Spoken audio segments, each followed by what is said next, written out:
Olá para você que acompanha o canal do meu amigo Ricardo Estanque aqui no YouTube. Eu sou Leonardo Silva e sou um fã, vamos dizer, um fã apaixonado aí pela primeira versão da novela Pantanal, que foi ao ar em 1990, e também, claro, acompanhei a nova versão que foi ao ar pela Globo agora em 2022. E eu tô aqui para fazer uma análise do que foi essa nova versão da Globo, aqui com foco nessa nova versão, para a gente ver os pontos positivos, os pontos negativos. Eu separei aqui em tópicos, então se eu olhar para o lado aqui, você vai ver que vou estar lendo aqui o que eu anotei para poder elaborar melhor assim, e a gente fazer uma análise bem completa dessa versão de 2022. A primeira coisa que eu quero observar é que tanto a versão original quanto a nova versão agora da Globo causaram muita repercussão. Na época, lá na Manchete, né, não existia rede social, mas a gente podia observar, através até mesmo das capas de revistas, que naquela época as revistas focavam mais nas novelas da Globo, né, tanto das 6, das 7, das 8 na época, e depois que Pantanal entrou no ar, a foto principal das revistas era a foto da Juma, do Joventino, do Zé Leôncio, ou seja, Pantanal dominou a pauta novelística aí da televisão brasileira em 1990 e na rua também repercutia. Em 2022, com as redes sociais também, a repercussão foi muito grande, inclusive rendendo muitos memes, e até agora que a novela já acabou, ainda continua a repercutir demais. Então, a partir de agora, a gente vai fazer uma revisão, uma análise aí da novela Pantanal de 2022. Eu separei em 3 pontos. Primeiro, os pontos positivos da novela, que foram muitos. Segundo, uma análise um pouco diferenciada de algumas coisas que me chamaram a atenção ao longo da novela. E por último, eu vou falar dos pontos negativos, que também tiveram alguns pontos negativos dessa nova versão. Vamos começar então com os pontos positivos da novela do Bruno Luperi. Primeira coisa que a gente tem que louvar pela atitude da produção foram as homenagens que a novela fez. No primeiro capítulo a gente teve aquela cena do Paulo Gorgulho interpretando o personagem que não existia na versão original, mas como uma forma de homenagem ao ator que deu vida a José Leôncio jovem e também ao Zé Lucas na versão original. Ele inclusive usando a mesma roupa, o mesmo chapéu que o Zé Leôncio usava na versão da Manchete, e ali o Joventino, feito pelo Irandir Santos, recebendo o berrante do personagem do Paulo Gorgulho. Foi uma coisa bem emocionante de ver, principalmente para quem acompanhou a versão original. A segunda surpresa também que a gente teve, que essa aí ninguém esperava e foi uma coisa que surpreendeu todo mundo, foi aquela cena do velho do Rio recebendo a comitiva fantasma. E pasmem, quem era o chefe comitiva fantasma era Cláudio Marzo. Cláudio Marzo, que faleceu em 2015, mas com recursos tecnológicos a Globo foi lá e inseriu o rosto do Cláudio Marzo no corpo do cavaleiro lá, fantasma. Isso aí pegou todo mundo de surpresa e foi muito emocionante mesmo. Nota 10 para quem teve essa ideia de fazer essa homenagem tão merecida para o grande Cláudio Marzo. A outra homenagem também é uma forma de homenagem também que a gente pode considerar, é o Almir Sater. O Almir Sater, que foi tão importante na versão original também, dando vida ao Trindade. Nessa versão ele fez o papel do chalaneiro Eugênio, que na versão original era o seu Orlando, né, feito pelo Ivan de Almeida.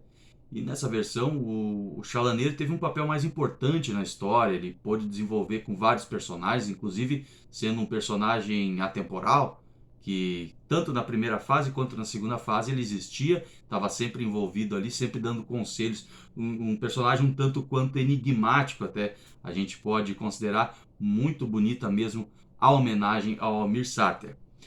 A gente teve no último capítulo a participação da Giovanna Gold, da Cristiana Oliveira, da Ingra Liberato. Também foi uma surpresa para todos, né? Elas participaram ali como convidadas do casamento do Zé Leôncio. E ainda mais, a maior surpresa deste último capítulo foi a participação de Sérgio Reis, que tem tantas desavenças aí com a Globo, né? A Globo com ele com a Globo por motivos políticos, mas Sérgio Reis participou e com grande destaque até do último capítulo, e foi bonito de ver os dois Tibérios tocando, cantando, e também Tibério e Trindade originais no casamento do Zé Leôncio no último capítulo. Foi muito bonito mesmo. Outro ponto que também continuando, né, nessa questão de homenagens à primeira versão, a dona Jacutinga, avó do Zé Lucas, né, que o Zé Lucas ia lá, pedia dinheiro emprestado para ela, depois de terem roubado o caminhão dele. A dona Jacutinga foi interpretada pela Matilde, pela dona Matilde da versão original, que é a Gláucia Rodrigues. A Gláucia Rodrigues fez a dona Matilde, que é a secretária do Zé Leôncio, e ela voltou nessa nova versão sendo a dona Jacutinga, avó do Zé Lucas. E é claro, a gente não pode deixar de observar que a maior homenagem, na minha visão, é o Marcos Palmeira de Zé Leôncio. Marcos Palmeiras, que fez o Tadeu na versão original, e o Tadeu sendo aquele filho sempre enjeitado, sempre ignorado por muitas vezes, e acabou sendo o Zé Leôncio, porque ele sempre via no pai um verdadeiro herói, uma pessoa que era a inspiração da vida dele. Então a gente pode dizer que o Tadeu é o Tadeu mais velho ali, né? Não é o Zé Leôncio, é o Tadeu mais velho, o Tadeu que envelheceu e continua aprendendo com as lições que ele aprendeu com o pai. Outra coisa muito legal também dessa versão é a Comitiva Esperança, a música Comitiva Esperança, que foi reproduzida novamente aqui durante as cenas dessa nova versão, e é a versão original da música, né? A Comitiva Esperança, cantada pelo Sérgio Reis. Foi muito legal mesmo eles manterem essa música, porque é uma música símbolo da novela também, com várias passagens de cena, sempre tocando a Comitiva Esperança. Eu quero observar agora as surpresas que a gente teve na novela, as surpresas positivas da novela, que foram, por exemplo, o Renato Góes, na pele do José Leôncio jovem.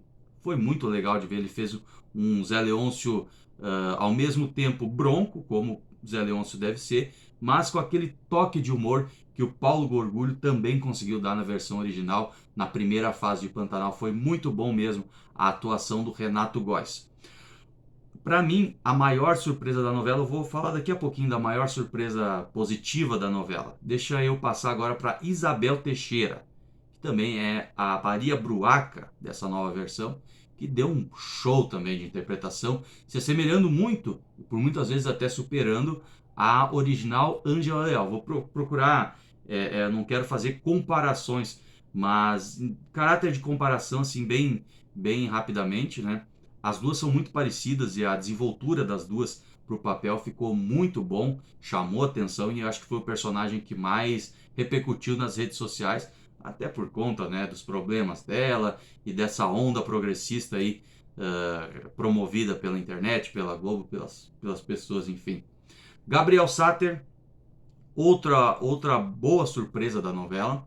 Gabriel Sater vivendo o papel que foi do pai dele na versão original, fazendo o Trindade, um pouco mais caricato, né? Um pouco mais caricato, mas mantendo a essência do personagem. Ficou muito bom. Destaque também para aquelas cenas do duelo de violeiros, quando o Tibério e o Levi brigam e arrebenta a corda da viola. Então a gente teve várias cenas muito bem produzidas aí com o Gabriel Sater vivendo Trindade, e tanto é que as pessoas sentiram falta dele depois que ele foi embora da novela, e é um ponto também que eu vou abordar um pouquinho mais pra frente, mas ele poderia ter ficado um pouco mais na novela, não precisava ter saído aquela hora, né? Outro grande destaque da novela para mim foi Juliana Paz, no papel de Maria Marruá. Ela foi muito bem, ela fez uma Maria num tom certo, não foi muito caricato, nem muito contido. Eu acho que ela com certeza é o símbolo da Maria Marruá, da onça pantaneira, da garra da mulher pantaneira. Tá na Juliana Paz, todo o mérito para ela, uma grande atriz, uma atriz que também não se ajoelha a nenhum tipo de ideologia, nenhum tipo de agenda. Ela merece todos os nossos aplausos. Outro destaque também da primeira fase, o Henrique Dias, fazendo o papel do Gil. O Gil, inclusive o Henrique Dias fez o papel do Francisco na primeira versão, que era o filho do Gil. Então, mais uma homenagem à primeira versão. O Henrique Dias conseguiu dar mais destaque para o Gil, conseguiu dar mais profundidade ao personagem, coisa que o José Dumont não conseguiu desenvolver tão bem na primeira versão. E, é claro, Juliano Casarré. Para mim, foi o melhor personagem da novela foi o Alcides.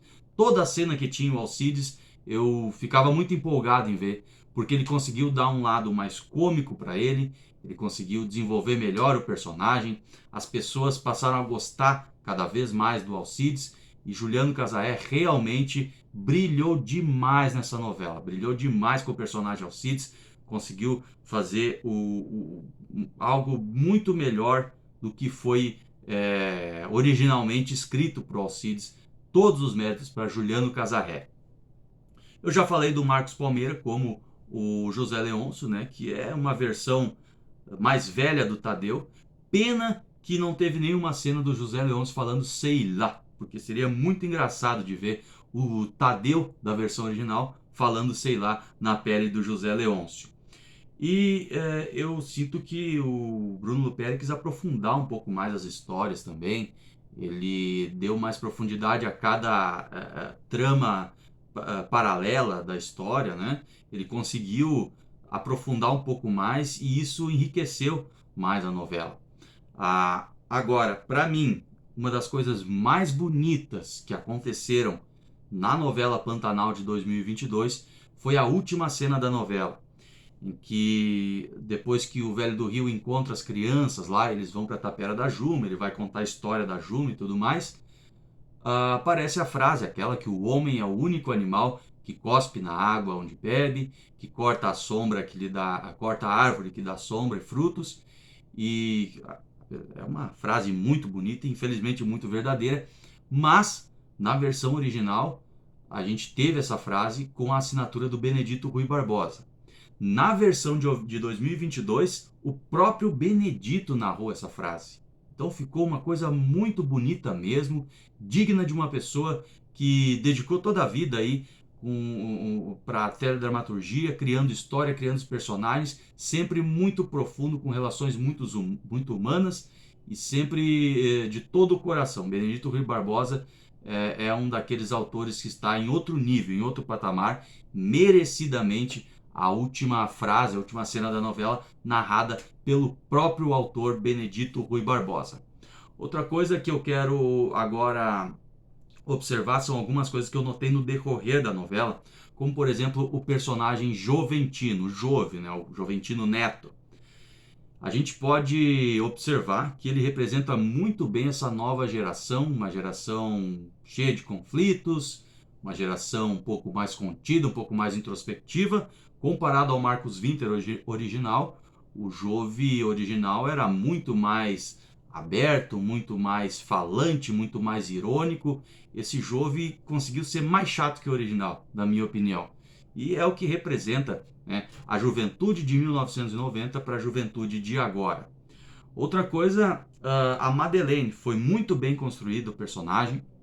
Ela representar essa camada fútil da sociedade que só quer vaidade, essa parte das redes sociais, que dá mais bola para as redes sociais do que para a vida real, né? Ela foi muito bem desenvolvida justamente para dar aquele contraste com o Zé Leôncio, que é um personagem totalmente rural. Foi muito bom, fora que a Bruna Linsmeyer, que fez a Madeleine na primeira fase, ficou muito parecida também com a Karine Telles da segunda fase da novela. Madeleine deu um show, era um personagem que eu pelo menos não gostava da personagem, mas é por conta da atuação da Karine Telles e da Bruna Linsmeyer. Outra personagem também que, na verdade, a outra atriz da novela que também fez muito bem o papel foi a Selma Erguei, que também dispensa apresentações. Pena que a dona Mariana não foi muito bem aproveitada nessa história também. E esse foi um grande erro do autor da novela, do Bruno Luperi, de não aprofundar um pouco mais a personagem da Mariana. Ela ficava sobrando um pouco na história. A Camila Morgado como Irma foi muito bem. Ela conseguiu se equiparar bem com a Elaine Cristina também, que é a irmã original. só que ela foi caricata também. Eu acho que todos os personagens que tinham uma característica diferente foram um pouco mais caricatos. Inclusive quando a Irma engravidou do Trindade e pegou aqueles poderes sobrenaturais para ela, ela estava muito caricata. Acho que forçou um pouquinho a mão ali, mas não tira o mérito também da Camila Morgado, que é uma excelente atriz, foi muito bem. Palmas para Camila Morgado em Pantanal. José Loreto. José Loreto foi o José Loreto de sempre, fazendo aquele personagem mais bobinho, mais contido, um pouco mais engraçado, desde a época do Marcão lá da Malhação em 2005. O José Loreto sempre desenvolvendo os mesmos personagens, mas com o mérito do carisma dele. Então, não tinha outro ator para fazer o Tadeu. Acho que o José Loreto foi o melhor. Ele é um ator muito bom, um cara que a gente gosta dele, dos personagens dele, justamente por essa pureza, por essa inocência de todos os personagens que ele faz, pelo menos a maioria dos personagens que ele faz, caiu muito bem pro Tadeu.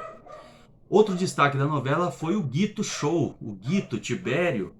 Tibério, né? O Guito não era ator profissional, nunca fez nenhuma novela, mas ele acompanhou a novela já por 5 vezes, e o que é legal, a novela original, Pantanal, ele brincava com os seus amigos, com seus colegas, dos personagens da novela, e quem diria o Guito brilhando em Pantanal, e foi muito bem mesmo, né?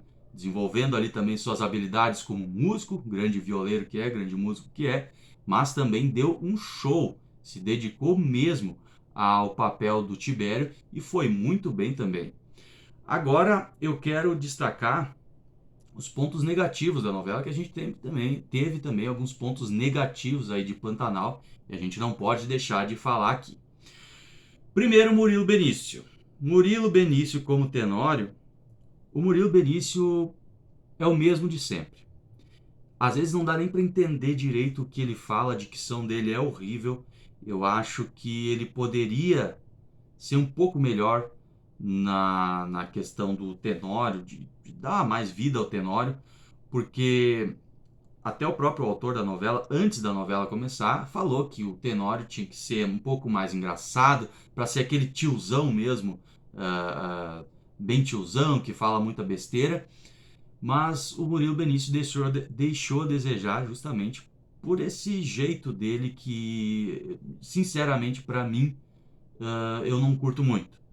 Mas não foi de todo mal, teve muitos momentos engraçados, como era o propósito, e é aquele vilão que, apesar de ser mal, ele não é mal o tempo todo.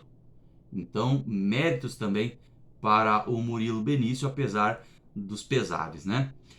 A Dira Paz. Agora é um problema a Dira Paz, porque ela, como atriz, é uma excelente atriz. Ela não decepcionou por ela, mas pela história em si. A Filó, a gente sabe que na primeira versão a Jussara Freire fez brilhantemente, inclusive ganhou vários prêmios naquele ano como pela personagem Filó. Porém, nessa nova versão, inclusive, antes de sair o elenco oficial da novela, muitos anos antes, quando se cogitavam personagens, sempre a Dira Paz era a preferida para fazer a Filó, e assim foi feito. Porém, a história não ajudou muito. A Filó não teve muito desenvolvimento na história, a personagem Filó. Ela não teve muito destaque da altura da Dira Paz, e ela não conseguiu dar tanto destaque assim para Filó, mas não é um demérito da Dira Paz, e sim, eu acho que a trama da Filó ali, ela poderia estar um pouquinho mais fortalecida, talvez mudasse uma coisa ou outra, poderia estar um pouco melhor nessa nova versão. A trilha sonora da novela. Em 1990, um dos destaques de Pantanal foi a trilha sonora do Marcos Viana, com aquelas imagens contemplativas da natureza, numa época que não tinha TV a cabo popularizada, as pessoas não tinham acesso ao Discovery, ao National Geographic, então aquelas imagens enchiam os olhos de quem estava assistindo. Obviamente que hoje em dia não tem como deixar, por exemplo, 2 minutos só de paisagem na TV, porque as coisas são muito rápidas, né? E isso a Globo conseguiu manter num nível um pouco menor, mostrando as imagens, mostrando assim por menos tempo na tela, mas conseguiu cumprir o seu papel. Agora, a trilha sonora da novela poderia ser mais caprichada, poderia ter mais aquela coisa orquestrada do Marcos Viana, aquela coisa mais imponente. Deixou a desejar nesse ponto aí. Infelizmente, foi um ponto negativo marcante da novela. Outra coisa foram as atuações sem emoção. E aí, eu não sei se a culpa foram dos atores, que eu acho que não foi, mas sim da direção da novela, da direção das cenas. A gente pode comparar algumas cenas da original com algumas cenas dessa nova versão em que os atores não tiveram tanta emoção, os diálogos eram um pouco mais rápidos, não tinha tanta profundidade, tanto olhar, tanta. Mas eu acho que isso aí tem a ver com a direção de cena, mas foi outro ponto que pecou, porque poderia ser muito mais emocionante, dando realmente aquela cara do Benedito Rui Barbosa naquelas cenas impactantes e que ele escreve com o coração. É uma pena mesmo que não ocorreram. Outra coisa, a Dona Mariana, a Muda e o Tibério sobraram demais na novela. Eu já tinha falado um pouco da Dona Mariana aqui. E esses três personagens, na minha visão, poderiam ter mais destaque, poderiam ter mais desenvolvimento. E a Muda, depois que a única função da Muda na novela era a vingança contra o Tenório, mas ela não tinha outra função e ela só ficava tentando fazer com que alguém matasse o Tenório e ela acabou sobrando demais. A Dona Mariana também, assim como na versão original, que ela poderia ser mais vilã, vamos dizer assim, mas o Tibério, apesar do Guito também ser esse ator, que agora é um grande ator já, apesar de ser o primeiro papel estreante, mas foi um bom ator, conseguiu desenvolver muito bem, mas o Tibério também poderia ter um pouco mais de destaque na novela. A Juma caricata demais, e agora a gente chega num outro ponto da novela. A Juma é um personagem símbolo da novela Pantanal, da versão de 90, a moça que vira onça. Nessa versão não foi tão diferente, porém a Alanis Guilin deu um papel, uma atuação mais caricata para a Juma, sendo que a gente pode observar na versão original que a Juma, no decorrer da trama, ela fica mais sociável, ela adquire costumes mais sociáveis das pessoas ali com que ela convivia. E a Alanis Guilin não, ela seguiu com o mesmo estilo para a Juma do início ao fim, muitas vezes sentando de uma postura assim mais de animal, mais de onça e tudo mais. E essa caricatura aí me incomodou um pouco, porém tem um lado positivo, em que ela fez uma Juma um pouco mais inocente, por muitas vezes mais engraçada. Então isso deu uma aliviada assim na atuação dela, mas ela foi muito bem também. A Juma é um personagem, na minha opinião, um personagem meio chatinho também, que fica sempre naquela briga com o Joventino, que fica sempre falando as mesmas coisas, mas a Alanis conseguiu dar pelo menos um tom mais engraçado para a Juma e isso foi muito legal. O pior erro da novela, na minha opinião, o pior erro de Pantanal é o seguinte: na primeira versão, a Madeleine da segunda fase, que foi feita pela Ítala Nandi, ela saiu da novela. A Ítala saiu da novela por conta de um filme que ela tinha que fazer, pediu licença para sair e tudo mais, ela saiu e acabou quebrando toda a trama da novela, né? Porque a Madeleine original iria sobreviver ao acidente de avião, ia ser resgatada pelo Velho do Rio, por uma tribo ali, e ela ia aprender a conviver de um outro estilo de vida totalmente diferente do dela, né? E isso eu estava muito curioso para ver nessa nova versão, porque eu queria ver como é que ia ser a Madeleine sobrevivendo, ela reencontrando José Leôncio, como é que ficaria a Filó nessa história toda, como é que a Filó ia reagir, sendo que o grande amor da vida dela teria reencontrado a Madeleine.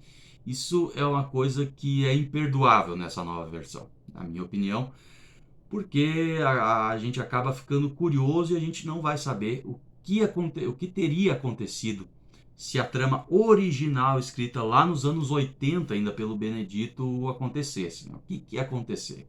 Então, infelizmente, a gente nunca vai saber. Quem sabe, daqui 32 anos faça uma nova versão e aí a gente vai ficar sabendo, né? E por último, a cena do Zé Leôncio morto na sala e os parentes encontrando ele. É uma cena que faltou, inclusive, foi uma cena gravada, foi vazado na internet, porém ela não foi ao ar. O último capítulo, ele condensou 2 capítulos só, e teve mais de 1 hora de duração. E essa cena, que para mim é uma das cenas mais emblemáticas aí do último capítulo, que é a emoção, aquela coisa visceral de todo mundo, principalmente por parte da Filó, e a Jussara Freire fez brilhantemente, chega a arrepiar quando a gente vê a cena original. Faltou nessa versão, não foi ao ar, foi gravada, mas não foi ao ar, e foi uma baita gafe da Globo não ter colocado isso no capítulo final. É isso então. Eu fiz essa análise, não sei se você concorda com tudo que eu falei. Se você concorda, se você discorda de alguma coisa, comente abaixo do vídeo aí, que a gente quer saber a tua opinião, você que acompanhou o Pantanal também. E agradeço ao Ricardo pelo espaço aqui para a gente falar um pouquinho dessa grande obra da televisão brasileira que já está na história novamente, a novela Pantanal. Muito obrigado por assistir o vídeo até aqui, espero que você tenha gostado dessa análise. E não esqueça de comentar aí o que você concorda, o que você discorda, se faltou algum outro tópico que eu não abordei aqui. Vai ser legal da gente interagir aí, tá bom? Um grande abraço e até a próxima!